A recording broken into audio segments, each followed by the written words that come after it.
qui che cazzo sta succedendo? Ma io sono anni che frequento questa terra qua, l'ultima volta nel 92 la legge regionale dava i fondi così, ha finanziato tutti i vostri migranti, ve lo ricordate che sono arrivati tutti dalla Germania perché gli davano i soldi per aprire delle serre l'agricoltura nel 92, dopo 4, 5, 10 anni ho detto guarda ci dovete dare i soldi dietro, ci siamo sbagliati, vi ricordate o no? E mettevano tutte le aziende all'asta, vi ricordate? E c'era Gavino Sale che credo che è qui, che andava a parlare con quella stronza di pazzesca. È terribile, no? È terribile. Oggi avevo la febbre ma non sapevo come toccarlo, non c'ha la dove sei Gavino? Che chiamava questi rettili a sangue freddo che vengono a prendersi le nostre aziende. Avete questo capellacci del cazzo, ma com'è possibile che fate questo?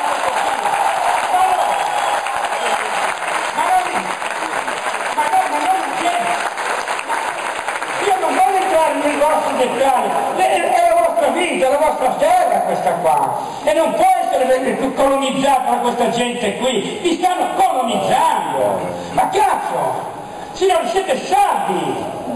Potete vivere di agricoltura, potete vivere di sole, di mare, di turismo, di bellezza, potete vivere di cultura, energia con l'eolico, con il fotovoltaico, con il petrolio, con l'olio combustibile, ne consumate un terzo di quello che producete. Le linee non ricevono neanche tutte le necessità che fate qua, non lo ricevono, voi ci mettete il vento e il 99% dei soldi se ne vanno dall'isola. Ma com'è possibile che non vi rendiate conto? Scusate se io ho questo impeto di incalzamento, ma io qua ci tengo a questa terra qua, ci ho vissuto per anni anch'io qua, in un altro posto, in vacanza, quello che vuoi. Ma Dio mio, ma è un posto straordinario, avete quasi tutto. E se la stanno prendendo sempre i soliti, sono sempre quelle 100 famiglie del cazzo, quei capitalisti senza assolutamente una lira, con le pezze nel culo che viaggiano a finanziamenti europei, finanziamenti.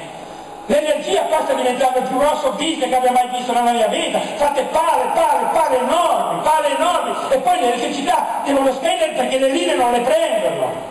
Ma cosa sta succedendo? Non avete bisogno.